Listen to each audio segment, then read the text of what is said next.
నమస్కారం. City cable CPC న్యూస్కు స్వాగతం. ముందుగా ముఖ్యాంశాలు. సంక్షేమానికి బడ్జెట్లో పెద్దపీట వేస్తూ విజన్ 2020ని సాకారం చేసిన ఘనత సీఎం చంద్రబాబుకి దక్కుతుంది. బడ్జెట్ తీరుపై టీడీపీ పోలిట్ బ్యూరో సభ్యుడు శ్రీనివాసులరెడ్డి హర్షం. జిల్లా వ్యాప్తంగా ప్రశాంతంగా ప్రారంభమైన ఇంటర్మీడియట్ పరీక్షా కేంద్రాలను తనిఖీ చేసి వివరాలను వెల్లడించిన ఇంటర్ విద్య ఆర్ఐఓ వెంకట సుబ్బయ్య. హామీల అమలు బాధ్యత తీసుకున్న ముఖ్యమంత్రి చంద్రబాబు వాటిని నెరవేర్చేందుకు చర్యలు చేపట్టాలి. చంద్రబాబు తీరు పట్ల వైసీపీ రాష్ట్ర ప్రధాన కార్యదర్శి ఎస్వి సతీష్ కుమార్ రెడ్డి ఆగ్రహం. సంక్షేమానికి బడ్జెట్లో పెద్దపీట వేస్తూ వివిధ రంగాలకు కేటాయింపులు జరిపి విజన్ 2020 సాకారం చేసిన ఘనత ముఖ్యమంత్రి చంద్రబాబుదేనని టీడీపీ పోలిట్ బ్యూరో సభ్యుడు శ్రీనివాసులరెడ్డి తెలిపారు. కడప నగరంలోని తన కార్యాలయంలో ఏర్పాటు చేసిన విలేకరుల సమావేశంలో ఆయన మాట్లాడారు. టీడీపీ కూటమి ప్రభుత్వం అధికారంలోకి వచ్చాక పూర్తి స్థాయి బడ్జెట్ను అసెంబ్లీలో ప్రవేశపెట్టడం జరిగిందన్నారు. బడ్జెట్ను చూసి వైసీపీ నేతలకు మాటలు రాక అర్థం లేని వ్యాఖ్యలు చేస్తున్నారన్నారు. ఈ బడ్జెట్ రాష్ట్ర పునర్నిర్మాణానికి పునాది వేసేలా ఉందన్నారు. 3,22,000 కోట్లతో బడ్జెట్ తయారైందని, క్యాపిటల్ బడ్జెట్ను పూర్తి స్థాయిలో వినియోగిస్తామని చెప్పారు. దేశంలోని ఏ రాష్ట్రంలోనూ ఇంత పెద్ద ఎత్తున పెన్షన్ అమలు చేయడం లేదన్నారు. ఆదరణ, తల్లికి వందనం, ఎస్సీ ఎస్టీ బీసీ సప్లాన్కు నిధులు కేటాయించారన్నారు. 11% నిధులు విద్యకు కేటాయించడం సామాన్య విషయం కాదన్నారు. అలాగే వ్యవసాయ రంగానికి 40,000 కోట్లు కేటాయింపులు జరిగినట్లు ఆయన పేర్కొన్నారు. దీర్ఘకాలిక ప్రణాళిక దృష్టితో ప్రవేశపెట్టిన బడ్జెట్ విజన్ 2047 కూడా సాకారం చేసే దిశగా అడుగులు పడుతున్నాయన్నారు. సాగునీటి ప్రాజెక్టులకు 18,000 కోట్లు కేటాయించినట్లు ఈ సందర్భంగా చెప్పారు. ఈ బడ్జెట్ రిలీజ్ అయిన తర్వాత, ప్రకటించిన తర్వాత ప్రతిపక్ష వైసీపీకి నోట్లో మాట కూడా రావడం లేదు. ఏమని మాట్లాడాలా అని కూడా వాళ్ళకు నోట్లో మాట రాక ఏదో అర్థం లేని విమర్శలు ఎవరి పాటికి వాళ్ళు చేసుకుంటూ ఉన్నారు. ఈ బడ్జెట్లో ఉన్న ప్రత్యేకత ఏంటంటే, విధ్వంసకర పాలన అనంతరం రాష్ట్రాన్ని పునర్నిర్మించే దాంట్లో భాగంగా విజన్ 2047 దృష్టిలో పెట్టుకొని ముఖ్యమంత్రి గారు అత్యంత అనుభవశాలి, రాష్ట్రాన్ని ఇప్పటికే 16 సంవత్సరాలు పరిపాలించిన తర్వాత రాష్ట్రాన్ని పునర్నిర్మించేదానికి ఏర్పాటు చేసిన సమూల బడ్జెట్ ఇది. భవిష్యత్తులో దీని ఫలితాలు భావి భారత యువతంతా కూడా, ఈ రాష్ట్రంలోని యువతంతా కూడా దాన్ని ఆస్వాదించబోతూ ఉంది. ఎందుకంటే విజన్ 2047 దృష్టిలో పెట్టుకొని రూపొందించిన బడ్జెట్ ఇది. ఈ ప్రభుత్వం 3,22,000 కోట్లతో బడ్జెట్ను రూపొందించి దాంట్లో 40,000 కోట్లు పైచిలకు క్యాపిటల్ ఎక్స్పెండిచర్ను ప్రకటించడం జరిగింది. ఒక్కసారి గతానికి ఇప్పటికి పోలిస్తే గత ప్రభుత్వం కూడా, వైఎస్ఆర్ కాంగ్రెస్ ప్రభుత్వం కూడా గతంలో కూడా 40,000 కోట్లు మూలధన వ్యయాన్ని ప్రకటించినప్పటికీ క్యాపిటల్ ఎక్స్పెండిచర్ను దాంట్లో 22% మాత్రమే ఖర్చు చేసింది. కానీ తెలుగుదేశం ప్రభుత్వం 2014 నుంచి 19లో అధికారంలో ఉన్నప్పుడు ఇదే క్యాపిటల్ ఎక్స్పెండిచర్ను దాదాపు 60% పైగా ఖర్చు పెట్టింది. అంటే గణాంకాలు ఏది ఉన్నా కూడా పూర్తి స్థాయిలో బడ్జెట్ను ఏదైతే ప్రకటించినామో దాన్ని పూర్తి స్థాయిలో ఖర్చు పెట్టే విధంగా రూపొందిస్తామని చెప్పి ఈ సందర్భంగా గత ప్రభుత్వ పాలనకు ఈ పాలనలో పోల్చేసే విధంగా ప్రజలకు తెలియాలని చెప్పి చెప్తా ఉన్నారు. మూలధన నిధిని 22% ఖర్చు పెట్టింది వైఎస్ఆర్ కాంగ్రెస్ ప్రభుత్వం. అదే తెలుగుదేశం ప్రభుత్వం గతంలో 59% పైగా ఖర్చు పెట్టిన పరిస్థితిని కూడా ప్రజలకు తెలియాలని చెప్పి ఈ సందర్భంగా తెలియజేస్తూ ఉన్నారు. ఒకవైపు సంక్షేమం, రెండో వైపు అభివృద్ధి కార్యక్రమాలు, ఈ రెండు కూడా సమపాలనలో ఈరోజున్న రాష్ట్రంలో ఉన్న ఆర్థిక పరిస్థితిని దృష్టిలో పెట్టుకొని రెండూ కూడా అమలు చేయాలనే దృఢ సంకల్పంతో ఈ ప్రభుత్వం ఈ బడ్జెట్ రూపొందించింది. ఎన్టీఆర్ భరోసా పెన్షన్లకు మీరు ఇప్పటికే చూస్తూ ఉన్నారు. దేశంలో ఏ రాష్ట్ర ప్రభుత్వం కూడా ఇంత పెద్ద ఎత్తున 4,000 రూపాయలు అమలు చేస్తున్న దాఖలాలు లేవు. ఆంధ్రప్రదేశ్ రాష్ట్రం మొట్టమొదటి రాష్ట్రం 4,000 రూపాయలతో వృద్ధులకు, వితంతువులకు, వికలాంగులకు 4,000, 6,000, 10,000, 15,000తో చేస్తూ ఉంది. దీని వ్యయం సంవత్సరానికి 27,500 కోట్లు అవుతూ ఉంది. అదేవిధంగా తల్లికి వందనం కూడా ఈ బడ్జెట్లో 9,400 కోట్లు కేటాయించడం జరిగింది. రేపు విద్యా సంవత్సరం నుంచి కూడా తల్లికి వందనాన్ని సూపర్ 6లో భాగంగా ఏ పథకం ఉందో దాన్ని అమలు చేసే విధంగా ముందుకు పోతూ ఉంది. బడ్జెట్లో దాన్ని కేటాయించడం కూడా జరిగింది. ఆదరణ పథకానికి 1,000 కోట్లు, అన్నదాత సుఖీభవ రైతులకు 6,300 కోట్ల రూపాయలు రైతులకు అన్నదాత సుఖీభావ కార్యక్రమాన్ని కూడా ఈ బడ్జెట్లో రూపొందించడం జరిగింది. ఎస్సీ ఎస్టీలకు, అదేవిధంగా బీసీలకు, వీళ్ళకందరికీ కూడా సప్లాన్లకు కూడా నిధులు కేటాయించడం జరిగింది. ఒక్క బీసీ వర్గాలకు మాత్రం 47,000 కోట్లు, దాంట్లో వాళ్ళకి సబ్సిడీలు కావచ్చు, అదేవిధంగా సంక్షేమ కార్యక్రమాలు కావచ్చు, ఇవన్నీ కూడా 47,000 కోట్లు ఒక బీసీలకు, ఎస్సీలకు, ఎస్టీలకు కేటాయించడం జరిగింది. అన్నిటికంటే ముఖ్యంగా ఆరోగ్యానికి, హెల్త్కు 19,000 కోట్లు కేటాయించడం జరిగింది. ఇది 19,264 కోట్లు. ఇది టోటల్ బడ్జెట్లో 6%. అంటే ఆరోగ్యానికి ఎంత పెద్ద పీట వేశామని చెప్పేదానికి ఇది ఒక ప్రత్యేక నిదర్శనం అని చెప్పి నేను తెలియజేస్తూ ఉండా. విద్యకు కూడా 34,311 కోట్లు విద్యకు కేటాయించడం జరిగింది. దాదాపుగా బడ్జెట్లో ఇది 11% నిధులు. 11% నిధులు విద్యకు, ఆరోగ్యానికి 6% టోటల్ బడ్జెట్లో కేటాయించడం అంటే సామాన్య విషయం కాదు. ఈరోజు మళ్ళీ విజన్ 2047ను సాకారం చేసేదానికి ఈ ప్రభుత్వం రాబోయే రోజుల్లో కృషి చేస్తుందని చెప్పి ఈ సందర్భంగా తెలియజేస్తూ, ఇది ఒక అద్భుతమైన బడ్జెట్. అన్ని వర్గాలకు, అన్ని ప్రాంతాలకు, అన్ని ప్రాంతాల అభివృద్ధికి కట్టుబడి తీసుకున్న ఈ బడ్జెట్ నిర్ణయం అని చెప్పి ప్రజలకు మీ ద్వారా తెలియజేస్తున్నాం. జిల్లా వ్యాప్తంగా ఇంటర్మీడియట్ పరీక్షలు ఈరోజు ప్రారంభమయ్యాయి. విద్యార్థులంతా నిర్ణీత సమయానికి పరీక్షా కేంద్రాలకు చేరుకున్నారు. పరీక్షల సిబ్బంది విద్యార్థుల హాల్ టికెట్లను పరిశీలించి కేంద్రాల్లోకి అనుమతించారు. పరీక్ష కేంద్రాలలో విద్యార్థులకు ఎలాంటి ఇబ్బందులు తలెత్తకుండా అధికారులు అన్ని మౌలిక సదుపాయాలు కల్పించారు. అలాగే అన్ని కేంద్రాల వద్ద పోలీసు శాఖ 144 సెక్షన్ అమలు చేసింది. కడప నగరంలోని బాలికల జూనియర్ కళాశాల కేంద్రాన్ని ఇంటర్ విద్యా ఆర్ఐఓ బండి వెంకట సుబ్బయ్య పరిశీలించి మీడియాతో మాట్లాడారు. ఇంటర్మీడియట్ బోర్డు ఆదేశాల మేరకు జిల్లా వ్యాప్తంగా 64 కేంద్రాలలో ప్రారంభమైనట్లు ఆయన తెలిపారు. తాను సందర్శించిన కళాశాలలో వొకేషనల్, పిహెచ్, జనరల్ విభాగాలకు సంబంధించి 500 మందికి పైగా విద్యార్థులు పరీక్షలు రాశారన్నారు. అలాగే పరీక్షల నిర్వహణలో ఎలాంటి సమస్యలు ఉత్పన్నం కాకుండా అన్ని చర్యలు చేపట్టామన్నారు. ప్రతి కేంద్రంలో సీసీ కెమెరా నిఘాలో ఉదయం 9 నుంచి 12 గంటల వరకు పరీక్షలు కొనసాగుతాయన్నారు. సోమవారం నుంచి ద్వితీయ సంవత్సర పరీక్షలు ప్రారంభముంటాయన్నారు. అలాగే జిల్లా కలెక్టర్ ఆదేశాల మేరకు ఇతర శాఖలకు చెందిన సిబ్బంది విద్యార్థుల సౌకర్యార్థం తమ వంతుగా సేవలు అందిస్తున్నట్లు ఆయన తెలిపారు. విద్యార్థులు ప్రశాంతయుత వాతావరణంలో పరీక్షలు రాసి మంచి మార్కులతో ఉత్తీర్ణతలు కావాలని కోరుకుంటున్నట్లు ఆయన వివరించారు. సో ఈరోజు కడప జిల్లాలో ఇంటర్మీడియట్ పబ్లిక్ పరీక్షలు ఆంధ్రప్రదేశ్ ఇంటర్మీడియట్ బోర్డు యొక్క ఆదేశానుసారం వారు ఇచ్చినటువంటి టైం టేబుల్ ప్రకారం మొదటి సంవత్సరం పరీక్షలు జిల్లాలోని 64 కేంద్రాలలో ప్రశాంతంగా ప్రారంభమయ్యాయి. నేను ఇప్పుడే ప్రభుత్వ జూనియర్ కళాశాల గర్ల్స్ అనేటటువంటి కళాశాలను కూడా సందర్శించడం జరిగింది. ఈ కళాశాలలో వొకేషనల్ విద్యార్థులు, తర్వాత ఫిజికల్లీ హ్యాండిక్యాప్డ్ విద్యార్థులు, జనరల్ విద్యార్థులు అందరూ కూడా మొదటి సంవత్సరం చదువుతున్నటువంటి విద్యార్థులు దాదాపుగా 500 మందికి పైగా విద్యార్థులు ఈ పరీక్షా కేంద్రంలో పరీక్షలు రాస్తున్నారు. పరీక్షల నిర్వహణకు సంబంధించినటువంటి అన్ని ఏర్పాట్లను సజావుగా చేయడం జరిగింది. ప్రతి కేంద్రంలో కూడా సీసీ కెమెరాల పర్యవేక్షణలోనే పరీక్షలు జరుగుతున్నాయి. ఈ పరీక్షలు ఉదయం 9 గంటల నుంచి మధ్యాహ్నం 12 గంటల వరకు జరుగుతాయి. అలాగే సెకండ్ ఇయర్ విద్యార్థులకు సోమవారం నుంచి పరీక్షలు మొదలవుతున్నాయి. అవి కూడా 64 జిల్లా కేంద్రాల్లో ఉంటాయి. తర్వాత ఈ పరీక్షలకు సంబంధించి దాదాపుగా 17,000 మందికి పైగా మొదటి సంవత్సరం విద్యార్థులు ఈ జిల్లాలో పరీక్షలు రాస్తూ ఉన్నారు. జనరల్, వొకేషనల్ అందరూ కలిపి.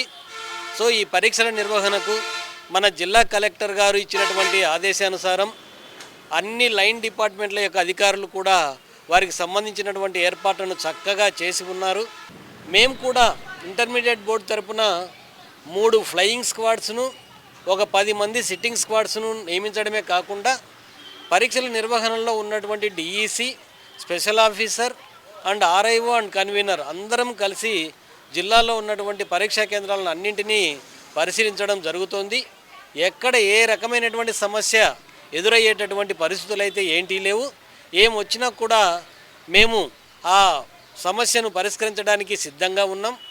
అలాగే విద్యార్థులకి ఏదైనా సమస్య ఎదురైతే మా ఇంటర్మీడియట్ బోర్డు ఆఫీస్లో 08562244171 అనేటటువంటి టోల్ ఫ్రీ నంబర్ ఒకటి ఏర్పాటు చేయడం జరిగింది. కంట్రోల్ రూము ఎప్పటికీ అందులో ఆడు ఉంటారు. పిల్లలకు వచ్చేటటువంటి సమస్యలు కానీ పేరెంట్స్ ఏమైనా చెప్పదలుచుకుంటే ఆ నంబర్కి ఫోన్ చేసి సమాచారం అందించవచ్చు. మేము వెంటనే స్పందించి ఆ సమస్యను పరిష్కరించడం జరుగుతుంది. శ్రీ చైతన్య విద్యా సంస్థల యాజమాన్యం చదువుతో పాటు క్రీడల పట్ల తమ విద్యార్థులు అన్ని విధాలా తీర్చిదిద్దే వాతావరణం కల్పించడం సంతోషకరమని కడప నగరపాలక సంస్థ కమిషనర్ మనోజ్ రెడ్డి తెలిపారు. కడప నగరంలోని చైతన్య విద్యా సంస్థలకు చెందిన బృందావనం క్యాంపస్లో డాక్టర్ బిఎస్ రావు మెమోరియల్ జోనల్ స్పోర్ట్స్ మీట్ ఘనంగా నిర్వహించారు. తొలుత కమిషనర్ విద్యార్థుల గౌరవ వందనాన్ని స్వీకరించి ఆయా క్రీడా పోటీలను లాంఛనంగా ప్రారంభించి అనంతరం మాట్లాడారు. విద్యార్థులకు అవసరమైన అన్ని సదుపాయాలు పాఠశాల యాజమాన్యం కల్పిస్తోందన్నారు. ఇలాంటి పరిస్థితులు నెలకొల్పితే విద్యార్థులు భావి భారత పౌరులుగా ఎదగడంతో పాటు ఆయా క్రీడల్లో దేశానికి గర్వకారణంగా నిలిచే అవకాశం ఉందన్నారు. విద్యార్థులు చదువుతో పాటు క్రీడల్లో రాణించి తమ తల్లిదండ్రుల కలలను సాకారం చేయాలని పిలుపునిచ్చారు. అనంతరం పాఠశాల డీన్ రమణయ్య మాట్లాడుతూ తమ పాఠశాలలో చదువుతో పాటు అన్ని రంగాలలో తీర్చిదిద్దుతున్న వైనం వారి పురోభివృద్ధికి అందిస్తున్న తోడ్పాటును వివరించారు. ఈ విషయంగా విద్యా సంస్థల యాజమాన్యానికి కృతజ్ఞతలు తెలిపారు. ఈ కార్యక్రమంలో చింతగొమ్మ దినేసి ఏ శివశంకర్, నగరానికి చెందిన వివిధ బ్రాంచ్ల ప్రిన్సిపల్స్ ఇంకా విద్యార్థులు పాల్గొన్నారు.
Applause because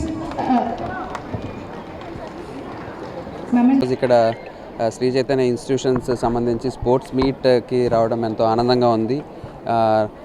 దీనికి సంబంధించినటువంటి ఏజిఎం గారు రమణ గారు మా స్కూల్ టీచర్ కూడా ఆయన పిలవడంతో ఆయన ఆహ్వానం మేరకు ఇక్కడికి రావడం జరిగింది. ఇక్కడికి వచ్చి పిల్లల్లో ఉన్నటువంటి ఈ యొక్క ఎంతూజియాజం కానీ ఈ ఎన్వైర్న్మెంట్ స్కూల్ ఎన్వైర్న్మెంట్ కానీ ఎంతో పాజిటివ్గా ఉంది.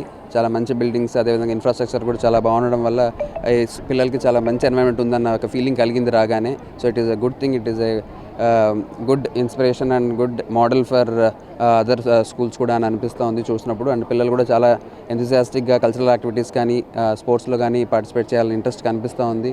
So it is a very great pleasure ఇక్కడికి వచ్చి ఇటువంటి ఈవెంట్లో పార్టిసిపేట్ చేయడం.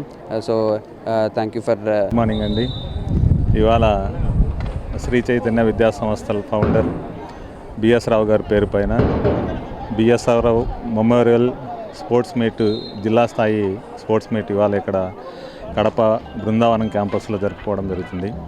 ఈ సందర్భంగా ఇక్కడికి ఇచ్చేసినటువంటి మున్సిపల్ కమిషనర్ మనోజ్ రెడ్డి గారికి, CK Dinne police station CI circle inspector Shivashankar గారికి, మరియు మా ప్రిన్సిపల్స్ కడప టౌన్లో ఉండేటువంటి అన్ని బ్రాంచ్ ప్రిన్సిపల్స్ ఇక్కడ వచ్చి పాల్గొనడం, వాళ్ళతో పాటు వాళ్ళ పిల్లలందరినీ తీసుకొచ్చి ఈ స్పోర్ట్స్ మీట్లో పాల్గొనడం ఎంతో ఆనందంగా ఉంది.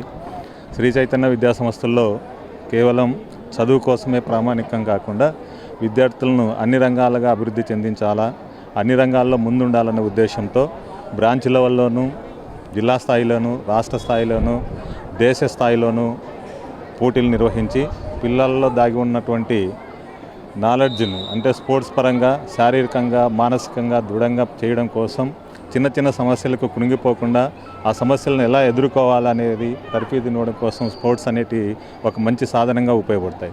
అలాంటి ప్రోగ్రామ్స్ శ్రీ చైతన్య ఇన్స్టిట్యూషన్స్లో నిరంతరం కొనసాగిస్తూనే ఉన్నాం. ఈ సంవత్సరం కాకుండా గత 10 సంవత్సరాలుగా కూడా శ్రీ చైతన్య విద్యా సంస్థల్లో ఇలాంటి ప్రోగ్రామ్స్ నిర్వహిస్తున్నాం. మా చైర్మన్ గారు ఇటీవల మరణం చెందిన తర్వాత ఆయన పేరు మీద మొట్టమొదటిగా ఈ మెమోరియల్ స్పోర్ట్స్ మీట్ నడపడం చాలా గర్వంగా ఉంది.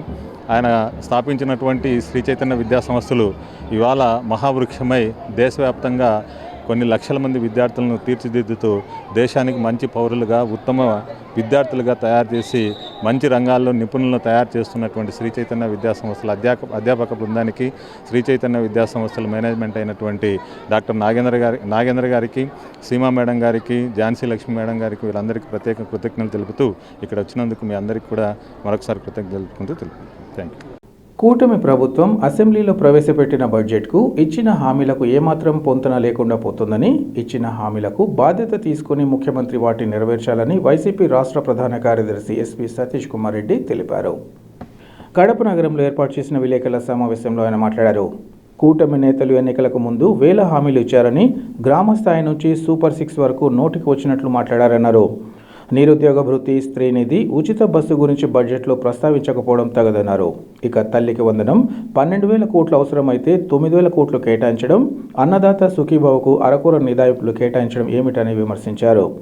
దీపం పథకం ద్వారా 60% మందికి అందడం లేదని, గ్రామాలకు వెళ్లి విచారిస్తే వాస్తవాలు తెలుస్తాయన్నారు. ఆర్థికవేత్తను సంపద సృష్టిస్తాననే చంద్రబాబు ఆ సంపద సృష్టి ఎక్కడిదని ప్రశ్నించారు. ఇప్పటి వరకు 1,00,000 కోట్ల అప్పులు తెచ్చామని, ఆ నిధులు ఎక్కడికి వెళ్లాయని ప్రశ్నించారు. పెట్రోల్ రేటు తగ్గాలని అధిక పన్నులు వేస్తున్నారని చెప్పే చంద్రబాబు వాటిని తగ్గించింది ఎక్కడని ప్రశ్నించారు. వైద్య విద్యలో సీట్లు కావాలని రాష్ట్రాలు పోటీ పడుతుంటే జగన్ తెచ్చిన సీట్లు వెనక్కు పంపిన ఘనత చంద్రబాబుకు దక్కిందన్నారు. హామీలు నెరవేర్చకపోతే చొక్కా పట్టుకుని అడగాలని లోకేష్ అన్నారని, ఇప్పుడు ఏం చేయాలో చెప్పాలన్నారు.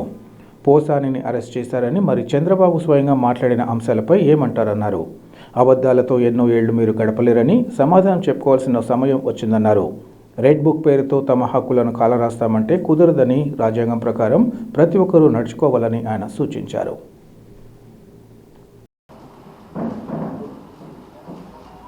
నిన్న మన ఆంధ్ర రాష్ట్రం ఈ యొక్క 2025-2026 సంవత్సరానికి గాను బడ్జెట్ను ప్రవేశపెట్టింది.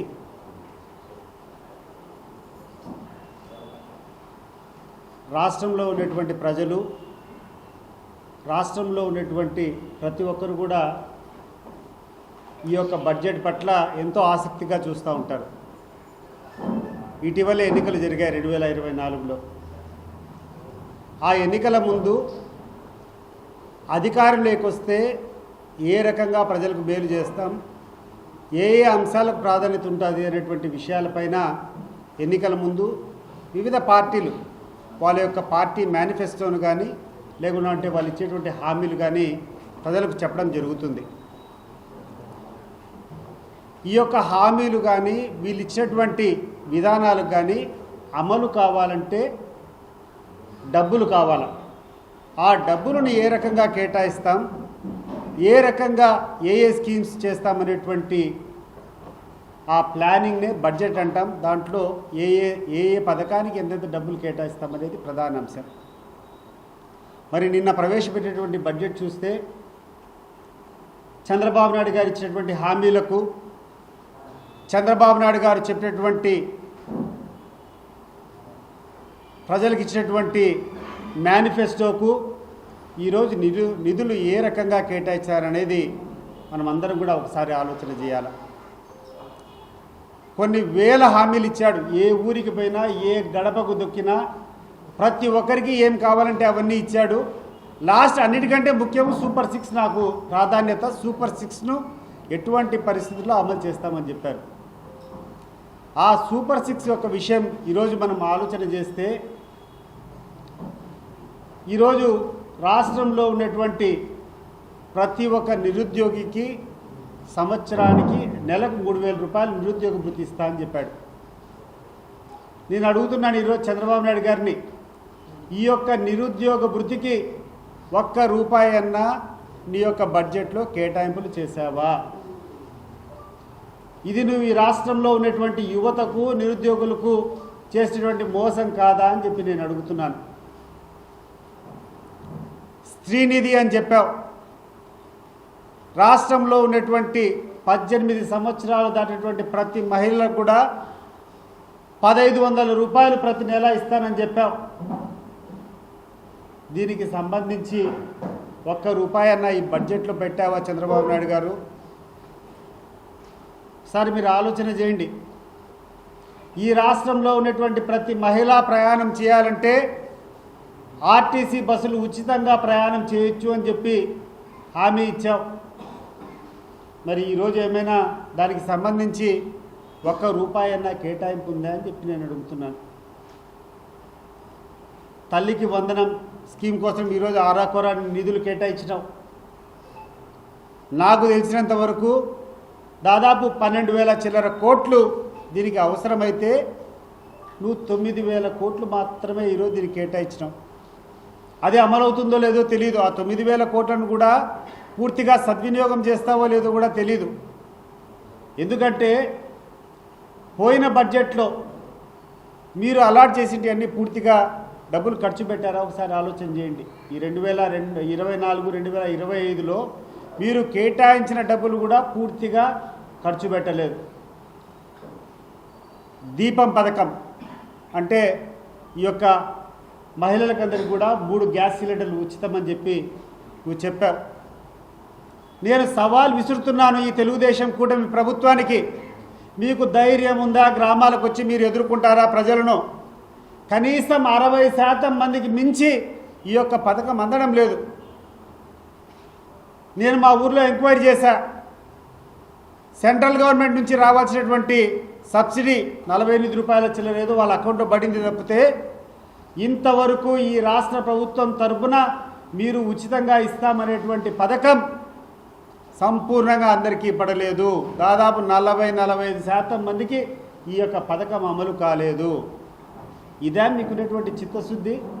రేపు భవిష్యత్తులో మీరు చేసేటువంటి అన్ని కార్యక్రమాలు కూడా ఒక 5% ప్రజలకో 10% ప్రజలకో చేసేసి మేము ఇచ్చినామని చెప్పుకునేటువంటి పరిస్థితులు వస్తాయా? రైతు భరోసా అని చెప్పారు, 20,000 కోట్లు అని చెప్పారు, 20,000 రూపాయలు ప్రతి ఒక్క మనిషికి ఇస్తామని చెప్పారు. ఈరోజు ఈ బడ్జెట్లో చూస్తే కనీసం అంటే సగానికి సగం మందికి ఇచ్చేటువంటి అవకాశం లేదు. మీరు చేసినటువంటి అలాట్మెంట్లో అది పూర్తిగా ఈ రైతులందరినీ భాగిస్తే 20,000 కాదు కదా 10-12,000 కూడా వచ్చేటువంటి అవకాశం లేదు. లేకుండా అంటే ఒక 60% మంది బెనిఫిషరీస్కి వచ్చి మిగతా వాళ్ళకందరికీ ఎగరగొట్టేటువంటి పరిస్థితుల్లో ఉంటాయి. కేంద్రంలోని బీజేపీ నేతల మనువాదం, ఆర్ఎస్ఎస్ సిద్ధాంతాలకు ఏమాత్రం అడ్డు చెప్పని రాష్ట్రంలోని కూటమి నేతలు ఆంధ్ర రాష్ట్రానికి తీవ్ర అన్యాయం చేస్తున్నారని కాంగ్రెస్ పార్టీ రాష్ట్ర మైనార్టీ సెల్ చైర్మన్ దాదా గాంధీ తెలిపారు. కాంగ్రెస్ పార్టీ మైనార్టీ నేత ఖాదర్ ఖాన్ వర్కింగ్ ప్రెసిడెంట్గా నియమించిన తరుణంలో ఆయన నియామక పత్రాన్ని అందించారు. ఈ సందర్భంగా దాదా గాంధీ మాట్లాడుతూ రాష్ట్ర పర్యటనలో భాగంగా తాను జిల్లాకు రావడం జరిగిందన్నారు. గత ప్రభుత్వంతో పాటు ప్రస్తుత ప్రభుత్వం కూడా మైనార్టీలను మభ్యపెట్టే చర్యలు చేపడుతోందన్నారు. రాష్ట్రంలోని కూటమి నేతలు నరేంద్ర మోదీ ప్రభుత్వానికి తమ పూర్తి సహాయ సహకారాలు అందిస్తూ రాష్ట్రానికి రావాల్సిన హక్కులు నిధులపై ప్రశ్నించలేని స్థితిలో ఉన్నారన్నారు. ఈ కారణంగా రాష్ట్ర ప్రజలు తీవ్రంగా నష్టపోతున్నట్లు ఆయన చెప్పారు. ముఖ్యంగా రాష్ట్రానికి సంజీవనిగా భావించే ప్రత్యేక హోదా, విభజన హామీలు అమలు చేయకుండా పట్టించుకున్న నాదుడే లేరన్నారు. ఇటువంటి చర్యలను ప్రతి ఒక్కరూ ఖండించాలని ఆయన పిలుపునిచ్చారు. అలాగే ఖాదర్ ఖాన్ జిల్లా కాంగ్రెస్ పార్టీ మైనార్టీ అధ్యక్షులుగా 3 ఏళ్లుగా అందిస్తున్న సేవలను గుర్తించిన అధిష్టానం జిల్లా కోఆర్డినేటర్గానే కాకుండా వర్కింగ్ ప్రెసిడెంట్గా నియమించినట్లు ఈ సందర్భంగా చెప్పారు. అనంతరం ఖాదర్ ఖాన్ తనకు పదవి రావడంపై ధన్యవాదాలు తెలియజేస్తూ పార్టీ అభ్యున్నతికి తమ వంతుగా కృషి చేస్తానని తెలిపారు. ఈ కార్యక్రమంలో కాంగ్రెస్ పార్టీ నగర అధ్యక్షుడు అఫ్జల్ ఖాన్తో పాటు ఇతర నాయకులు, కార్యకర్తలు పాల్గొన్నారు.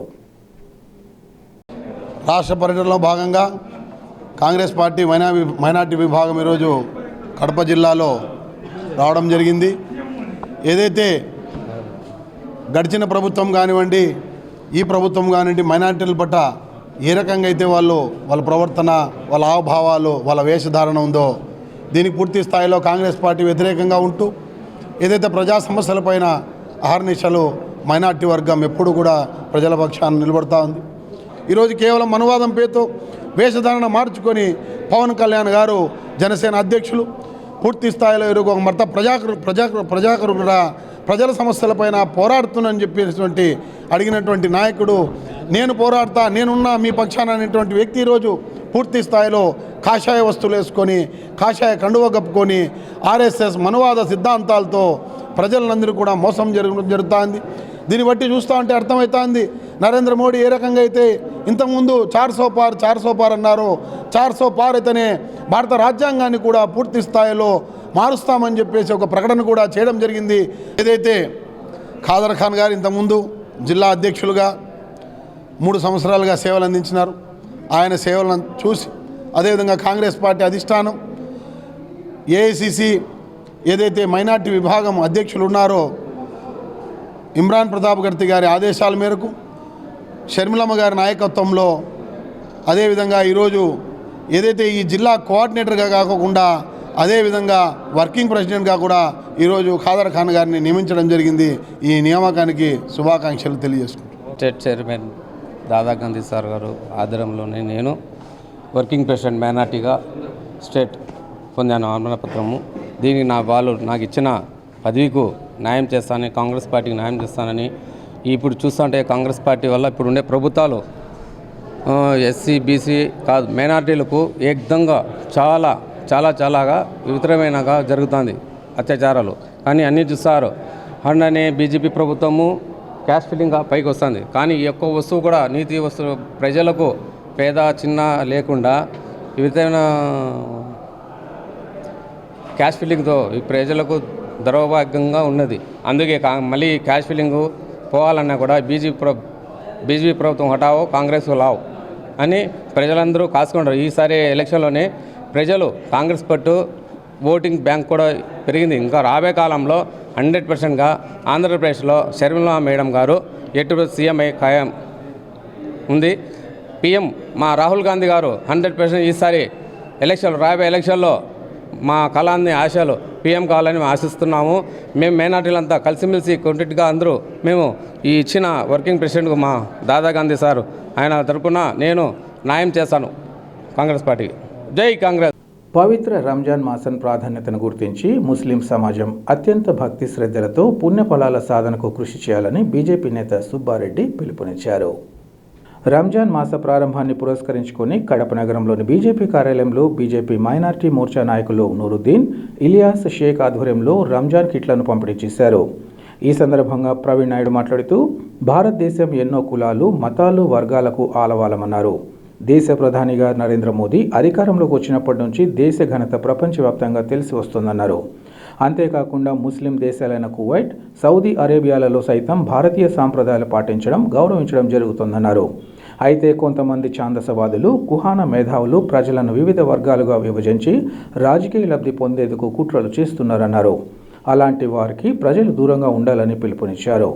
పవిత్ర మాసంలో ప్రతి ఒక్కరూ దైవాన్ని ప్రసన్నం చేసుకునేందుకు కృషి చేయాలని సూచించారు. అనంతరం నూరుద్దీన్, ఇలియాస్లు తమకు అన్ని విధాలా సహకరించిన ప్రతి ఒక్కరికి కృతజ్ఞతలు తెలిపారు. ఈ కార్యక్రమంలో పలువురు బీజేపీ, బీజేవైఎం నాయకులు ఇంకా ముస్లింలు పాల్గొన్నారు. రాబో రంజాన్ మాసం సందర్భంగా భారతీయ జనతా పార్టీ జిల్లా కార్యాలయంలో మైనార్టీ మోర్చా ఆధ్వర్యంలో ముందస్తు రంజాన్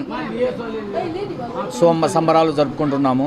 దీనికి మైనార్టీ మోర్చా నాయకులైనటువంటి ఇలియాస్ గారు మరియు మైనార్టీ మోర్చా జిల్లా అధ్యక్షులు నూరుద్దీన్ గారి సమక్షంలో జరుగుతుంది. ఈ కార్యక్రమంలో మహిళలకు మరియు పురుషులకు అందరికీ రంజాన్ సందర్భంగా వారైతే ఏమేమైతే ఉపయోగిస్తారో వాళ్ళ వస్తువులు వితరణ చేస్తూ వాళ్లకు ఒకటే తెలియజేస్తున్నాము. ముస్లిం యొక్క మహిళ మరియు సోదరులకందరికీ భారతదేశము అందరూ కలిసినటువంటి కుల, మత, వర్గ భేదాలు లేకుండా అందరూ కలిసికట్టుగా నడుస్తున్నటువంటి సమాజం. మోడీ గారు వచ్చినప్పటి నుంచి భారతదేశమే కాదు ప్రపంచం నలుమూల దేశాలలో భారతదేశం అంటే గౌరవం పెరుగుతూ పోతుంది. ఎగ్జాంపుల్ తీసుకుంటే సౌదీలో కానీ కువైట్లలో కానీ అక్కడ దేశాలు అంటే ముస్లిం దేశాలు ఉన్నప్పటికీ భారతీయ సంస్కృతి సాంప్రదాయాలను వాళ్ళు పాటిస్తూ అక్కడ రామాలయాలను నిర్మిస్తూ వాళ్ళ యొక్క మత సామరస్యాన్ని వాళ్ళ తరపు తెలియజేస్తున్నారు.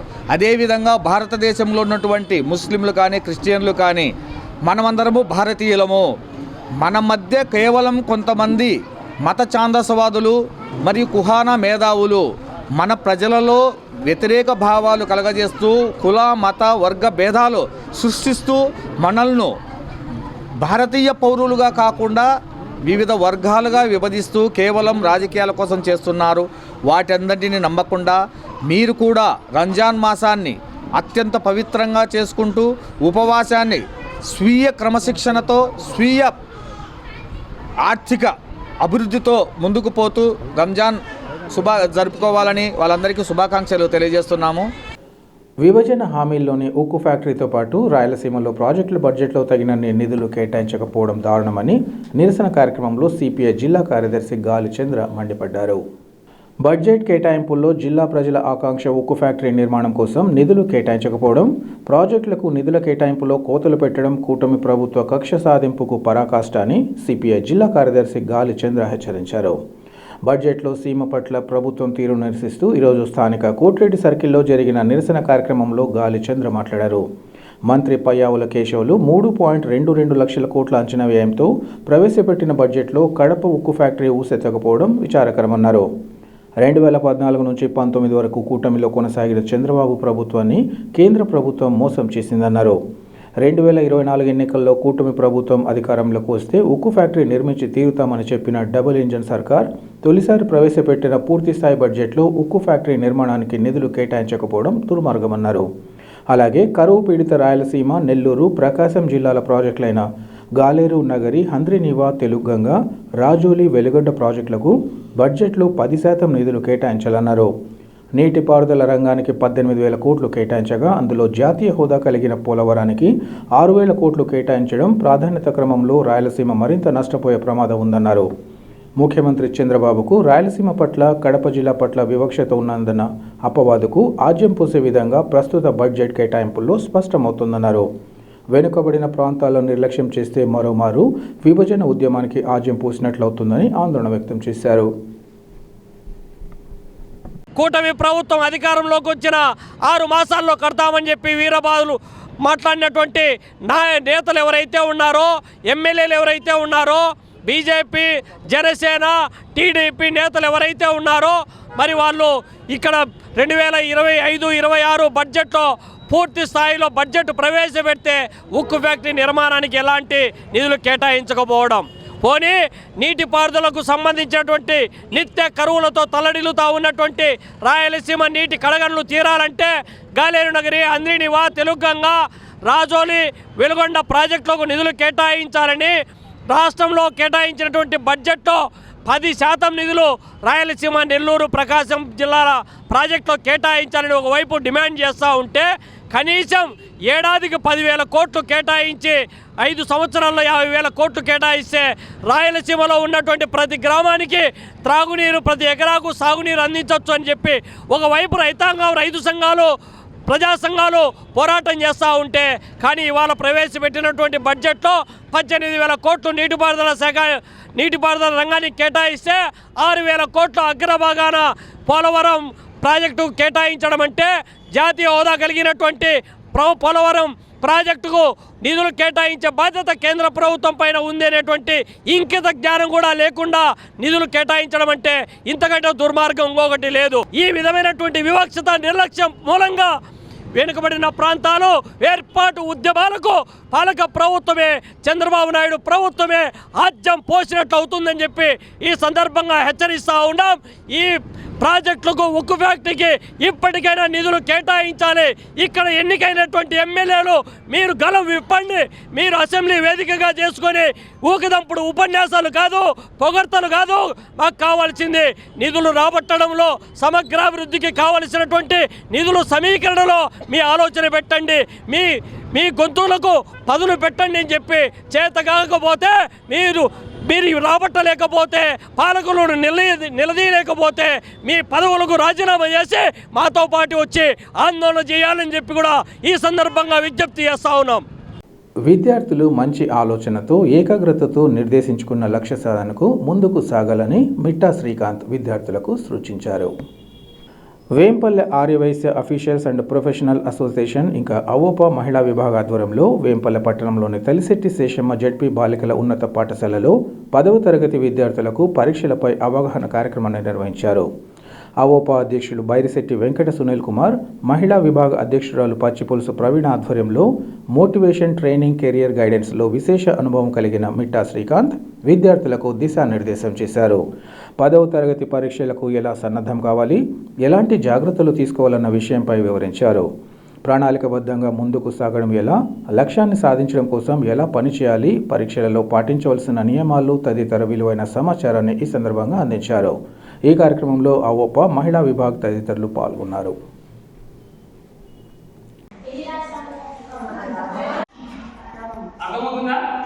మనకు అద్భుతంగా వచ్చింది, మనకు ఎంత అద్భుతంగా వచ్చిందనేది ప్రపంచానికి అవసరం లేదు. మ్యాపింగ్ ఉంటుంది, మ్యాపింగ్ కానీ ఫిల్లింగ్ బ్లాంక్స్ కానీ అట్లా మీరు సెట్ చేసుకోవచ్చు. లేదా 2 మార్క్స్ క్వశ్చన్ జస్ట్ 2-3 లైన్స్ రాసుకోవచ్చు.